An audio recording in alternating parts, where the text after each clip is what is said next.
This month's theme of awe struck me as appropriate for December. My Baptist upbringing meant the birth of Jesus and the nativity scene always brought thoughts of mystery and awe. I still get a sense of that, and even in these very different times. Now I'm continually reminded of the miracle of finding the deep-rooted gift of sharing during the holidays. People seem to look for chances to do good for others, general niceties like greeting each other, holding the door open for a stranger, bringing food to a neighbor, donating one's time or money to help those in need. Having been a recipient of that shared caring is very humbling. I needed to learn to be open to receiving gifts from others and to see their joy in being able to give. As we go through this crazy, busy time, I remind myself to stop and wonder at the best we all have to share. As I look at you this morning, and knowing all of the great things this special family of ours has done and continues to do, puts me in awe of you. Now we're going to light our chalice. We light our chalice flame with these words. May it light within us hearts of compassion, minds of wisdom, actions of justice, lives of service, and souls of awe and wonder at the beauty of this life, of this world.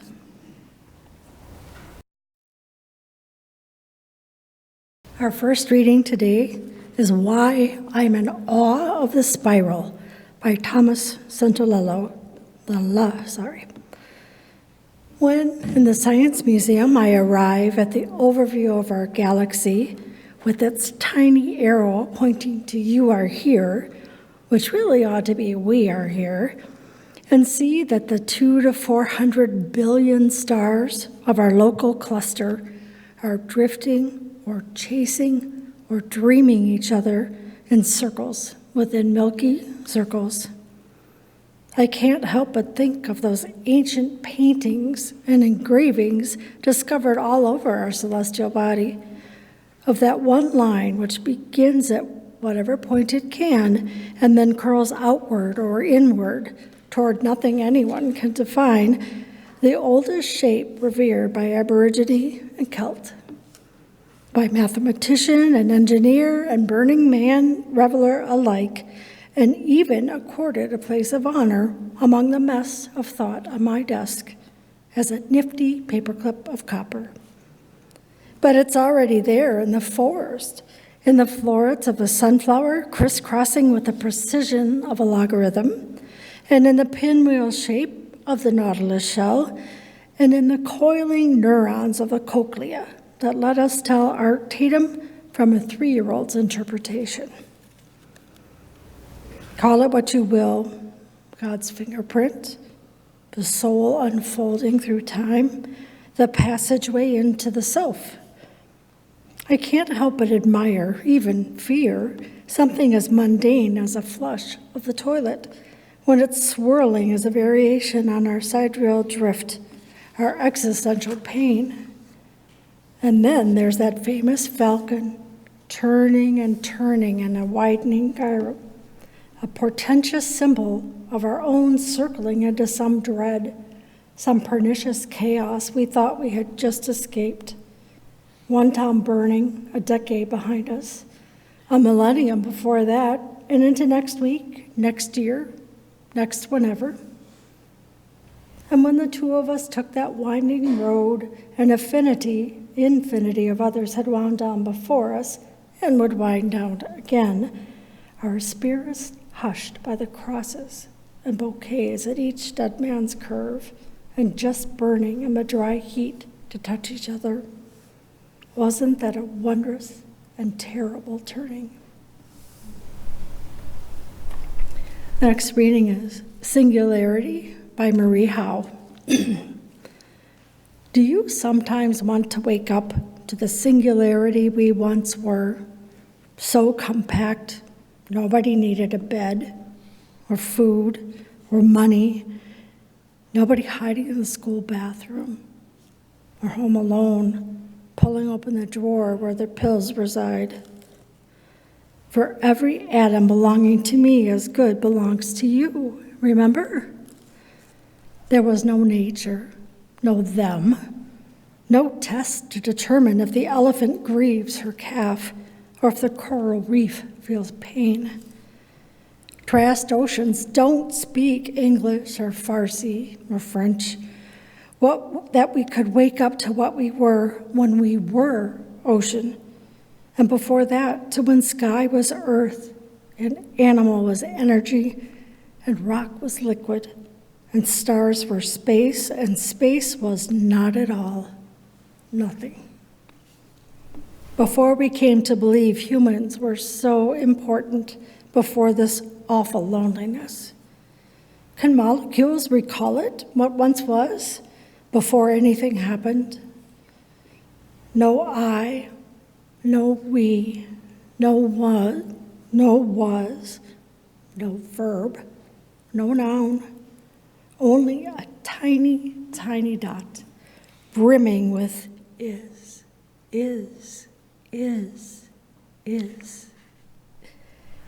all, everything, home.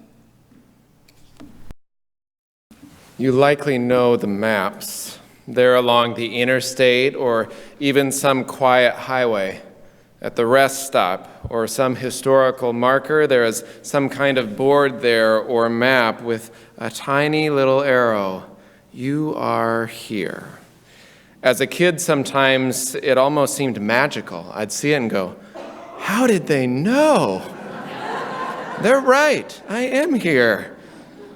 There can be something almost calming, almost comforting about that little arrow to know there is some place, some terrain, some awareness among travelers and surveyors who have mapped it all out, taken the time to attend to all the grooves and the variations in elevation, to track the latitude and longitude, to understand the way that the soil and the water and the rock have slid and moved and shifted to be just how it is, just right now, right where you are.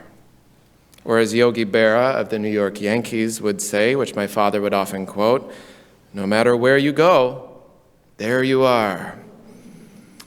Call it what you will, writes Thomas Santalella. God's fingerprint, the soul unfolding through time, the passageway into the self.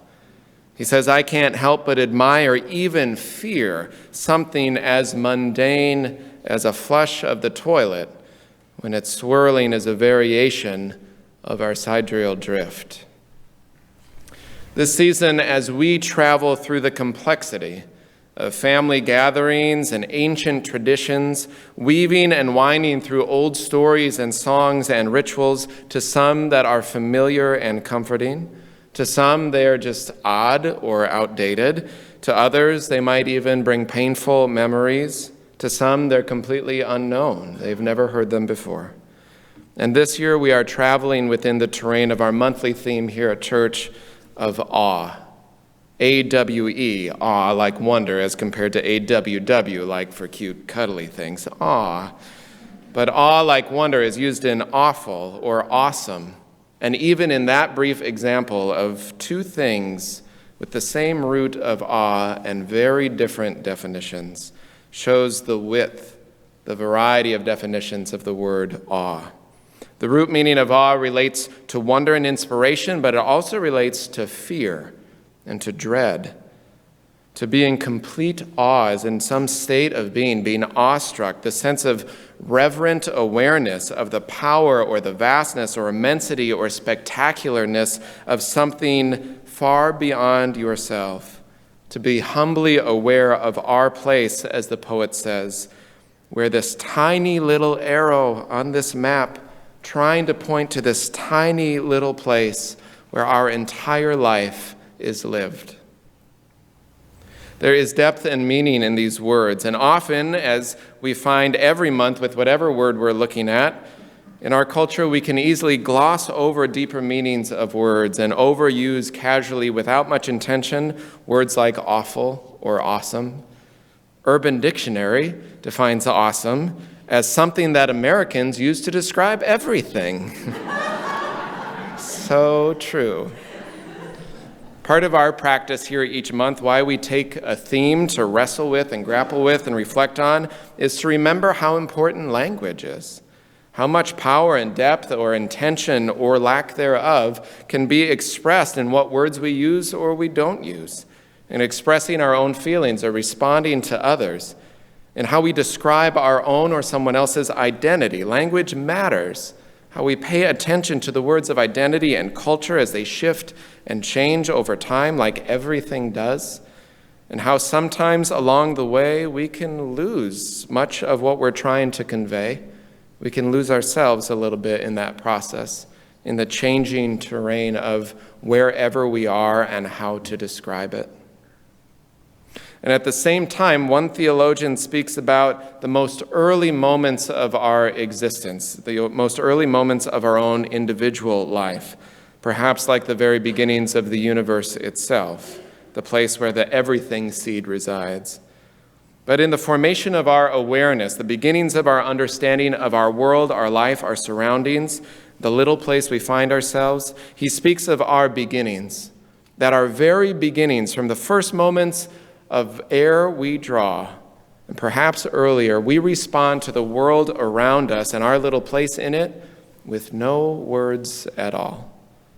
And as we grow, through many moments and breaths, turning into days and weeks, into months, into years, into lifetimes, we acquire expression, ways to communicate in many forms, verbal and otherwise.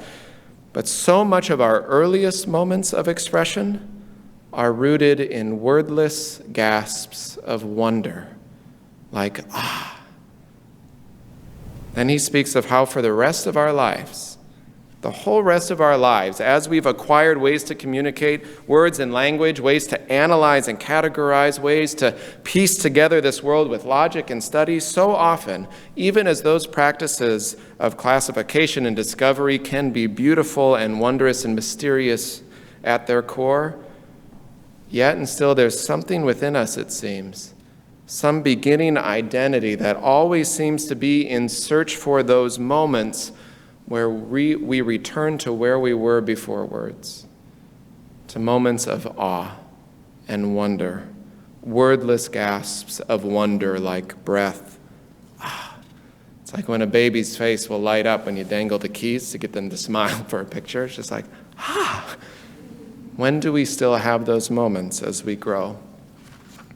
We begin our very lives in awe, and we are in constant search for those moments throughout our whole life.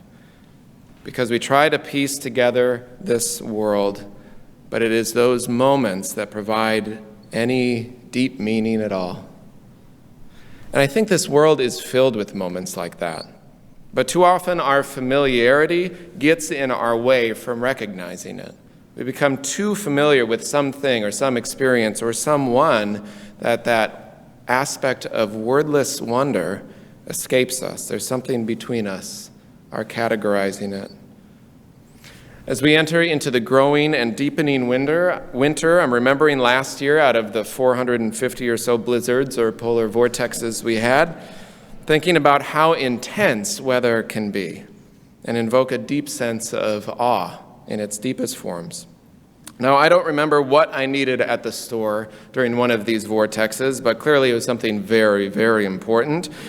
While the air temperature was ridiculously below zero, the wind chill must have frozen the mercury in the thermometer, and I put on every layer of everything I could find, 2 hats, 2 gloves, 3 socks. Just before leaving, by luck, I saw the newsfeed story from the week before about the National Guard getting stuck in the snow in southern Minnesota. I don't know if you saw this last year. A literal tank was stuck in the snow somewhere off Highway 14 or I-90. People were asking the sheriff's department online, can you get a picture of it?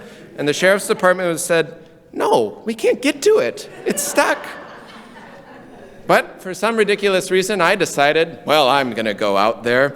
So I warmed up the car, which groaned from anger like waking up a bear too early in the spring, and I made it out for whatever we needed, meandering through empty streets in fear and a little bit of wonder and delight at the intensity of it all, as if this was the apocalypse, and then through the empty aisles of the store, confirming this was the apocalypse. And guess what? I was left behind. But I caught the eye of a couple of others who were walking around with flat affect, just pure survival mode, grabbing cans of pointless things just in case they would never get out of their homes again. So I bought my items, just a mile or so from the house, and sorry to ruin what seems to be leading to a certainly dire ending, but I made it home fine. But I made it home changed. I grew up in southern Minnesota, as I say often, and I kind of like winter to the dismay of maybe some of you. I know Takani, she doesn't understand why I would love this season, but I had never, at least in body memory, felt a cold quite like that, and the accompanying terror as well as delight that went with it. It couldn't not make me pause and notice, even in those short moments on the back deck trying to get the dog to go out into the yard, the fierceness, the intensity, the power of something much larger, much more complex, much more powerful than me, and that my life was utterly and completely dependent on. I think I subconsciously started going down to the basement often to worship basically the furnace boiler down there just to be safe, cover all my bases, because it was saving our lives. There are moments like that, simple ones, that remind us that our very lives, our very existence is so fragile. Sometimes it's the intensity of climate that halt tanks or freeze up lift bridges and pour down feet of snow and ice, where like a few weeks ago, the canal in Duluth was used for emergency boat training exercises for the Coast Guard because the storm was so intense.